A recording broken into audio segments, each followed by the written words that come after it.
នរកការតាមដានហ៊ុនជ្រូកទឹកត្រីផ្អែមចា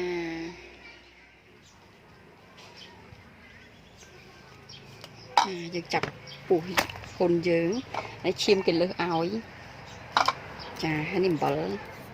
យើងដាក់អំបិលចឹងទាំងអស់មកយើងច្បាច់វាចេះមក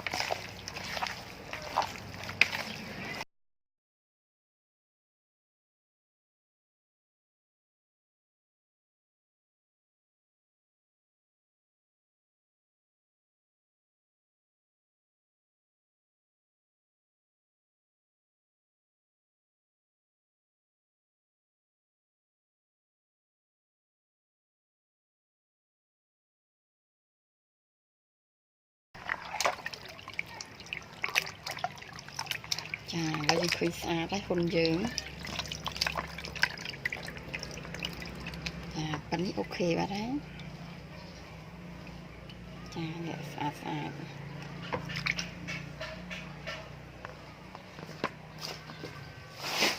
ឥឡូវយើងចាប់ដើមទាំងអស់គ្នាទៀត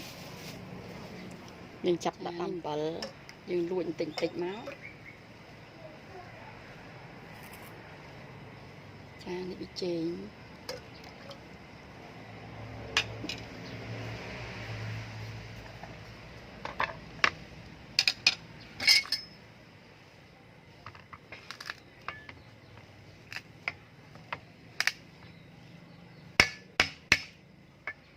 ចាខ្ទឹមយើងដំវាទៅប៉ែតចេះទៅ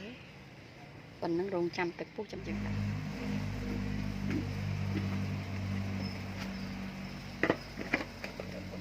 ចាឥឡូវទឹកពុះហើយយើងចាប់ដាក់ហ៊ុនចូល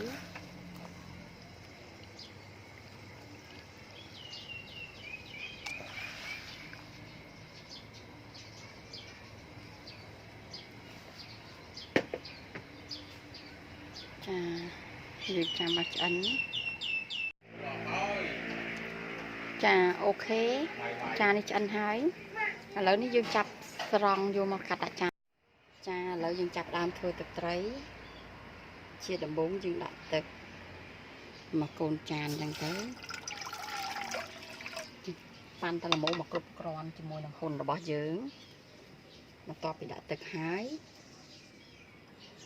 យើងចាប់ដាក់អំបិល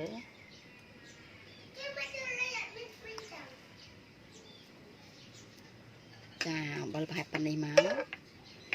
ចានេះទឹកត្រីទាំងអស់នេះចាប៉ុណ្នេះមក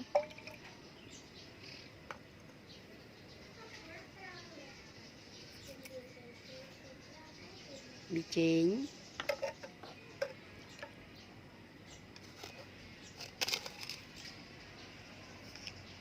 ស្ករនេះប្រហែលប៉ុណ្នេះមក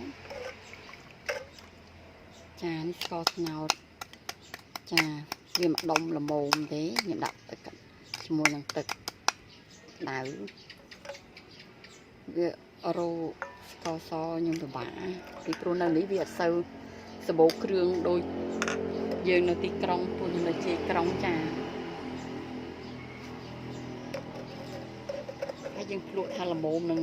រសជាតិរបស់យើងអត់ហើយយើងថែមចារងចាំឲ្យវាពុះទៅ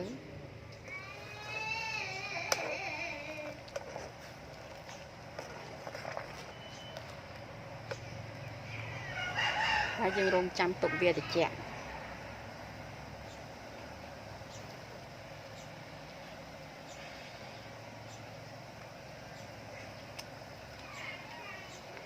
ចា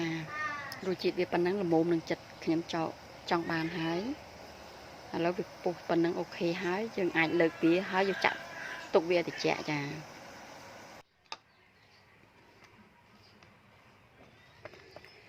ចាអានេះយើងហាន់ឲ្យស្ដើងទៅ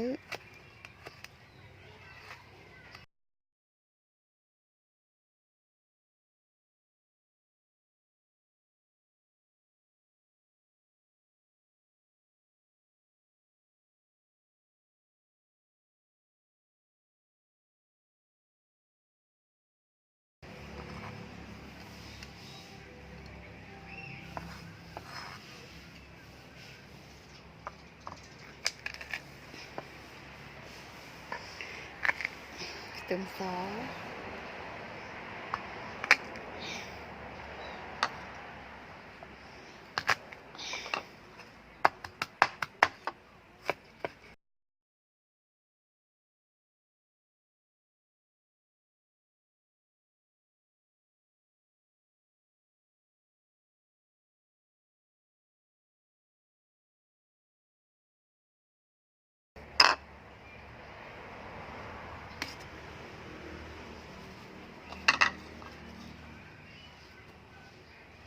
tươm cỏ hòm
ទឹកត្រីយើងដាំឡើងឆ្អិនហ្នឹង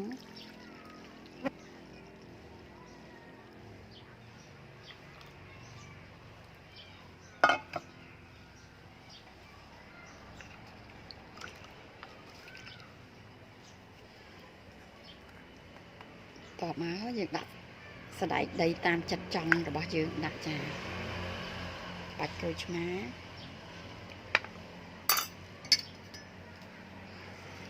សណ្តែកដីចាំយើងញ៉ាំដាក់ខ្លះណាគេមិនចង់ដាក់សណ្តែកដីពិបាក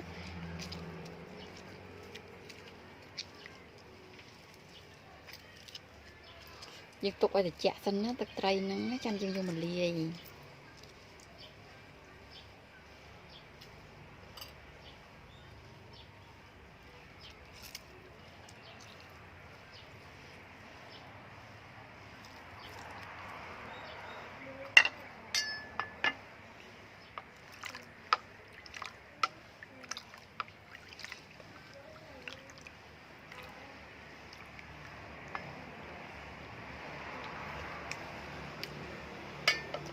ត្រូវការផ្អែម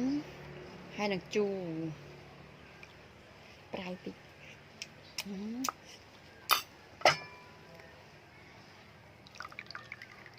ជូរតិចទៀតចា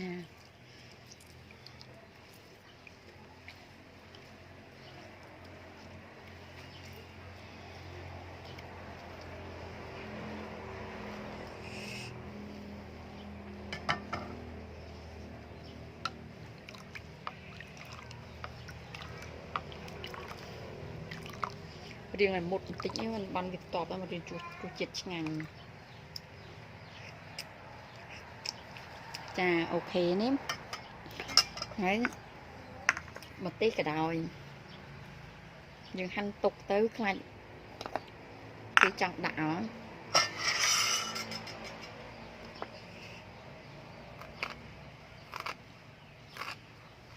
គេញ៉ាំគេដាក់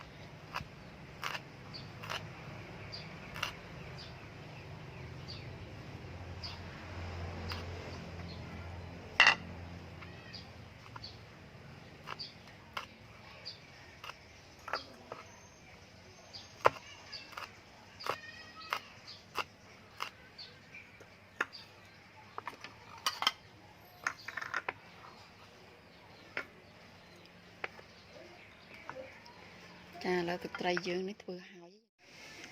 ចាអរគុណរកការតាមដានហ៊ុនជ្រូកជាមួយនឹងទឹកត្រីផ្អែម